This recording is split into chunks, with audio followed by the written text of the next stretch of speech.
భవిష్యత్తులో ఏ ఇజం ఉండదు, టూరిజం అంటూ సీఎం చంద్రబాబు చెబుతుంటారు. ఇప్పుడు దాన్నే నినాదంలో తీసుకెళ్తున్నారు. ఇందులో భాగంగా టూరిజంను ప్రమోట్ చేస్తున్నారు.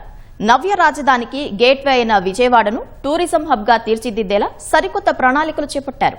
ప్రకాశం బ్యారేజ్ నుంచి యనమల కుదురు వరకు 8 కిలోమీటర్ల మేర వాకింగ్ ట్రాక్, ఫుడ్ కోర్ట్ ఏర్పాటుకు ప్రణాళికలు రచించారు. అటు అభివృద్ధితో పాటు ఆహ్లాదం పంచేలా రూట్ మ్యాప్ సిద్ధం చేశారు. ఆ వివరాలను మా ప్రతినిధి ఓబులేసు వివరిస్తారు. ఆంధ్రప్రదేశ్ ఐటీ క్యారిడర్గా మారబోతుంది. నవ్య రాజధాని అనేటువంటి విజయవాడ ఏదైతే నవ్య రాజధానికి గేట్వేగా మారిన విజయవాడని, ఈ ప్రాంతాన్ని పూర్తి స్థాయిలో సుందరంగా తీర్చిదిద్దేందుకు రాష్ట్ర ప్రభుత్వం చర్యలు చేపట్టింది. ముఖ్యంగా ఆ విజయవాడలోని పర్యాటక ప్రాంతాలతో పాటు సందర్శక ఆ ప్రాంతాలతో మ్యూజియంలు కూడా ఇతర ప్రాంతాల వాసులని పర్యాటకంగా హబ్గా మార్చేందుకు, తర్వాత ఇతర దేశాల నుంచి కూడా పర్యాటకులని ఈ ప్రాంతానికి ఆకర్షించే విధంగా రాష్ట్ర ప్రభుత్వం చర్యలు చేపట్టింది. ఈ మేరకు ఇటు విజయవాడ ఎంపీ కేశినేని శివనాథ్తో పాటు అదేవిధంగా విజయవాడ ఎమ్మెల్యేలతో కూడా ఈ విషయాలను రాష్ట్ర ముఖ్యమంత్రి చంద్రబాబు నాయుడు చర్చించడం జరిగింది. ఈ ప్రాంతాన్ని సందర్శన ప్రాంతంగా తీర్చిదిద్దడానికి, పర్యాటకులని విశేషంగా ఆకర్షించడానికి తీసుకోవాల్సిన చర్యలు, తర్వాత చేయాల్సిన ఏర్పాట్లన్నీ కూడా పూర్తి స్థాయిలో ఇటు ఎంపీ అదేవిధంగా ఎమ్మెల్యేలు, తర్వాత స్థానిక అధికారులు, వివిధ శాఖల అధికారులతో కూడా ఒక సమీక్షా సమావేశాన్ని చంద్రబాబు నాయుడు అయితే సమీక్షించడం జరిగింది. ఈ కార్యక్రమంలో ప్రజాప్రతినిధులు కూడా పాల్గొని తమ అభిప్రాయాలను పంచుకోవడమే కాకుండా తమ శాఖలకు సంబంధించిన విధంగా విజయవాడ ఎంపీ కేశినేని శివనాథ్ కూడా తమ ఎంపీ ల్యాడ్స్ నుంచి కూడా నిధులు కేటాయించడానికి కూడా సుముఖంగా వ్యక్తం చేయడం జరిగింది. అదేవిధంగా ఈ ప్రాంతంలో ఉన్నటువంటి ఆ పర్యాటక ప్రాంతాలతో పాటు కూడా మ్యూజియం కూడా, ఈ విజయవాడలో అనేక మ్యూజియాలు కూడా ఉన్నాయి. దాదాపుగా ప్రధానంగా బాబూజీ మ్యూజియం, తర్వాత విక్టోరియా మ్యూజియం కూడా ఈ ప్రాంతాన్ని కూడా సందర్శన ప్రాంతంగా తీర్చిదిద్దేందుకు కూడా ఎన్టీఆర్ జిల్లా కలెక్టర్ లక్ష్మీసా శ్రీకారం చుడుతుంది. ఈ మే 18వ తేదీన వంటి అంతర్జాతీయ మ్యూజియం దినోత్సవం సందర్భంగా పురస్కరించుకొని ఈ ప్రాంతంలో ప్రముఖంగా బాబూజీ మ్యూజియం, అదేవిధంగా విక్టోరియా మ్యూజియాన్ని ప్రపంచవ్యాప్తంగా ప్రచారం చేయడానికి, ప్రపంచవ్యాప్తంగా పర్యాటకులు ఈ ప్రాంతానికి ఆకర్షించడానికి కూడా ఒక కార్యక్రమాన్ని అయితే శ్రీకారం చుట్టింది.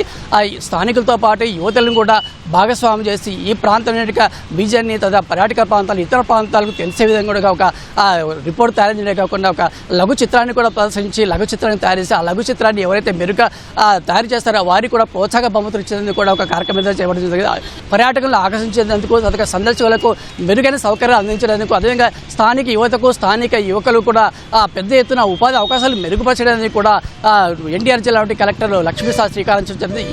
ఇలా విజయవాడలోని ముఖ్య పర్యాటక ప్రాంతాలు, సంరక్షణ క్షేత్రాల అభివృద్ధితో పాటు ఇతర ప్రాంతాలని కూడా సందర్శన క్షేత్రాలుగా మార్చేందుకు రాష్ట్ర ప్రభుత్వము సమాయత్తమైంది. ఇందులో భాగంగా ప్రకాశం బ్యారేజ్ నుంచి కృష్ణానది వారధి వరకు ఉన్న 8 కిలోమీటర్ల వరకు ఉన్న రహదారి మొత్తాన్ని, దాదాపుగా 8 కిలోమీటర్ల మేర రహదారి మొత్తాన్ని కూడా వాకింగ్ ట్రాక్గా తయారు చేయడానికి, అదేవిధంగా ఫుడ్ కోర్టులు ఏర్పాటు చేయడానికి కూడా సమాయత్తమైంది. ప్రస్తుతం మనం చూస్తున్నాము ప్రకాశం బ్యారేజ్ ఈ ప్రాంతం నుంచి దాదాపు యనమల కుదురు వరకు కూడా 8 కిలోమీటర్ల మేర రహదారి విస్తరించింది. ఈ ప్రాంతం నుంచి నగరవాసులే కాకుండా ఇటు గుంటూరు నుంచి ఇతర ప్రాంతాలు, తర్వాత ఇతర జిల్లాల నుంచి వచ్చే ప్రజలు, తర్వాత ప్రయాణికులు కూడా ఈ మార్గంలో ప్రయాణించే అవకాశం ఉంది. ఈ మార్గాన్ని పూర్తి స్థాయిలో సందర్శన క్షేత్రంగా మారిస్తే పర్యాటకంగా ఈ అమరావతితో పాటు విజయవాడ కూడా మరింత శోభిల్లే అవకాశం ఉందని చెప్పేసి రాష్ట్ర ప్రభుత్వం భావిస్తుంది.